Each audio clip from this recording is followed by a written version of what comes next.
Antes mesmo de o Supremo Tribunal Federal, STF, condenar o ex-presidente Jair Bolsonaro e outros 7 réus por tentativa de golpe de Estado, a oposição no Congresso Nacional já se mobilizava para contestar a decisão e anular seus efeitos.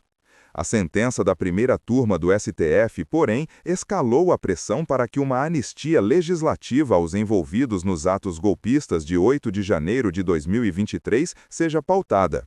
Apoiadores de Bolsonaro também já avaliam outras alternativas para reverter a pena de 27 anos e 3 meses de prisão imposta ao ex-presidente. Entre elas, bolsonaristas miram a possibilidade de um indulto presidencial ou mesmo uma revisão da sentença diante de uma futura nova composição do STF. A expectativa dos apoiadores é que a atuação do ministro Alexandre de Moraes em um processo que também foi vítima abra brechas para contestações futuras. Para juristas ouvidos pela DW, o acórdão pela condenação de Bolsonaro tem fundamento sólido, mas fatores políticos e idas e vindas recentes da justiça brasileira despertam incertezas sobre sua vigência.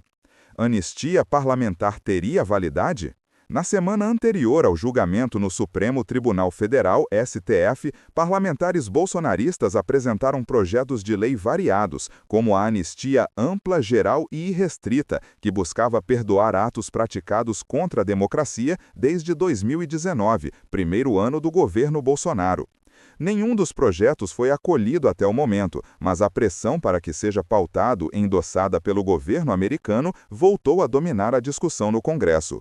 O presidente do Partido Liberal, PL, Valdemar Costa Neto, disse em entrevista que os bolsonaristas têm condições de obstruir os trabalhos no Senado em nome da anistia. Esse quadro se concretizou em agosto, quando parlamentares bolsonaristas obstruíram as 2 casas do Legislativo em protesto contra a prisão domiciliar imposta a Bolsonaro. O presidente do Senado, Davi Alcolumbre, trabalha na elaboração de um texto alternativo que exclui os principais envolvidos e foca na redução das penas, projeto apelidado de Anistia Light. Apesar da intensa pressão, existe ainda um longo caminho para que um projeto de anistia seja aprovado sem contestação. O veto do presidente Luiz Inácio Lula da Silva a um eventual projeto aprovado no Legislativo devolveria a discussão ao Parlamento.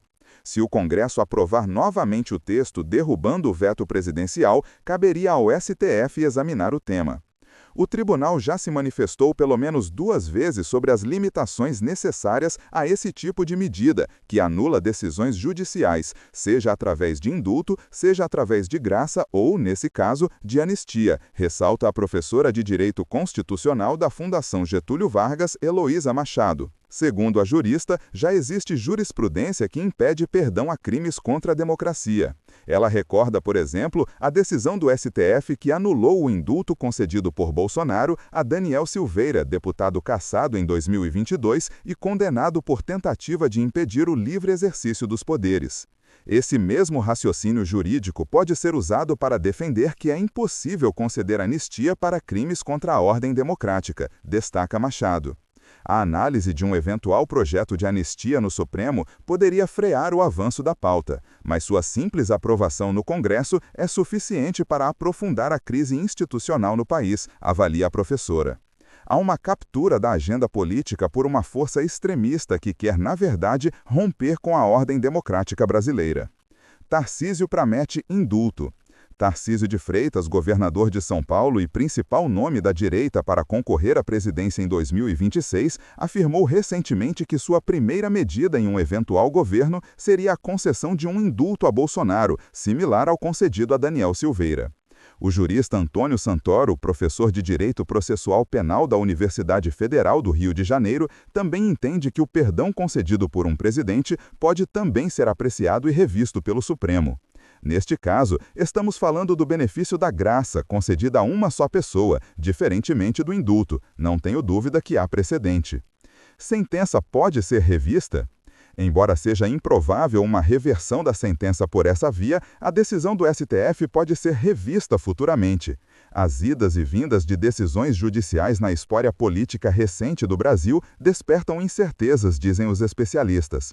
Essa possibilidade dependeria de uma mudança na composição atual do Supremo. As eleições de 2026 terão um papel decisivo.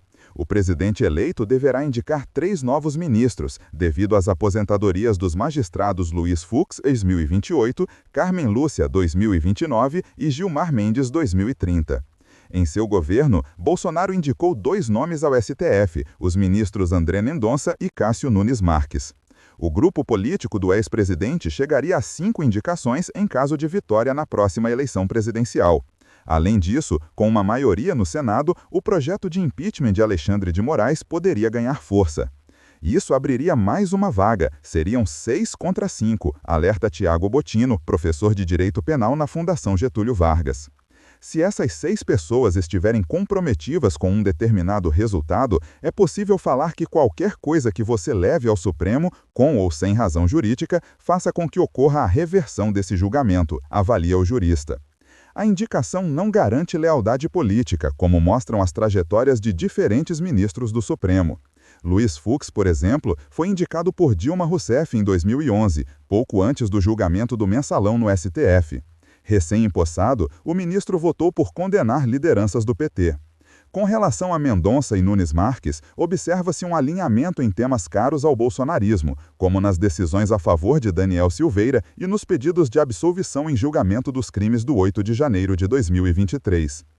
A gente está falando de forças políticas atuando sobre uma Suprema Corte, e eu não sei se está errado. A Suprema Corte não deixa de ser um dos poderes políticos de uma república, nessa ideia de tripartição de poderes. Não é político partidário, mas é político, ressalta Bottino. Idas e vindas dos tribunais. Esta não é uma particularidade brasileira, diz o professor da FGV. Ele cita a mudança de entendimento sobre o aborto na Suprema Corte dos Estados Unidos em 2022, quase 50 anos após a decisão que tornou o procedimento legal no país em 1973. Com ampla maioria conservadora, indicada ao longo do tempo por presidentes republicanos, a Suprema Corte entendeu o seguinte: aquela decisão está errada e nunca foi constitucional.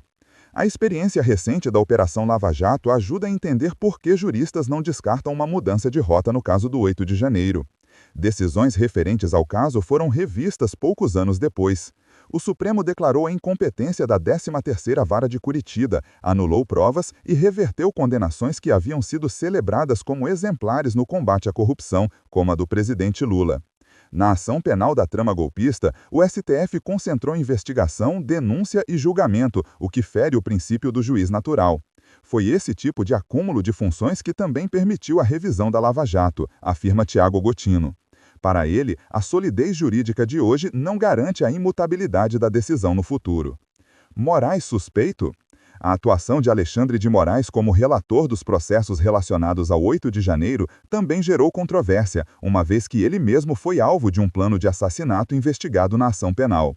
Juristas tomados como progressistas como Lênio Streck e Antônio Carlos de Almeida Castro, o Cacai, vêm defendendo a suspeição de Moraes para julgar os casos. Com larga experiência em casos envolvendo políticos, o advogado criminalista Alberto Toron endossa essa crítica. Ele avalia que a condução de Moraes abre brechas para a contestação futura do processo. Ora, se o ministro Alexandre de Moraes era alvo do ataque dos golpistas, ele não poderia ser ao mesmo tempo juiz da causa, muito menos o relator. Eu acho isso um erro grave, afirma Toron. Já para Antônio Santoro, da UFRJ, a atuação do ministro não representa um ponto fora da curva no judiciário brasileiro. É um horror dizer isso, mas a verdade é que o processo penal brasileiro é autoritário e os juízes também. O Fux concedeu 1% dos pedidos de habeas corpus feitos a ele. O Moraes está sendo coerente com ele mesmo e com o judiciário brasileiro, que é muito punitivista e flerta o tempo todo com um passado inquisitório, avalia o jurista. Outros pontos frágeis. Esta não é uma particularidade brasileira, diz o professor da FGV. Ele cita a mudança de entendimento sobre o aborto na Suprema Corte dos Estados Unidos em 2022, quase 50 anos após a decisão que tornou o procedimento legal no país em 1973. Com ampla maioria conservadora, indicada ao longo do tempo por presidentes republicanos, a Suprema Corte entendeu o seguinte: aquela decisão está errada e nunca foi constitucional. A experiência recente da Operação Lava Jato ajuda a entender por que juristas não descartam uma mudança de rota no caso do 8 de janeiro. Decisões referentes ao caso foram revistas poucos anos depois. O Supremo declarou a incompetência da 13ª Vara de Curitiba, anulou provas e reverteu condenações que haviam sido celebradas como exemplares no combate à corrupção, como a do presidente Lula. Na ação penal da trama golpista, o STF concentrou investigação, denúncia e julgamento, o que fere o princípio do juiz natural. Foi esse tipo de acúmulo de funções que também permitiu a revisão da Lava Jato, afirma Tiago Bottino. Para ele, a solidez jurídica de hoje não garante a imutabilidade da decisão no futuro. Moraes suspeito? A atuação de Alexandre de Moraes como relator dos processos relacionados ao 8 de janeiro também gerou controvérsia, uma vez que ele mesmo foi alvo de um plano de assassinato investigado na ação penal. Juristas tomados como progressistas como Lênio Streck e Antônio Carlos de Almeida Castro, o Cacai, vêm defendendo a suspeição de Moraes para julgar os casos. Com larga experiência em casos envolvendo políticos, o advogado criminalista Alberto Toron endossa essa crítica. Ele avalia que a condução de Moraes abre brechas para a contestação futura do processo.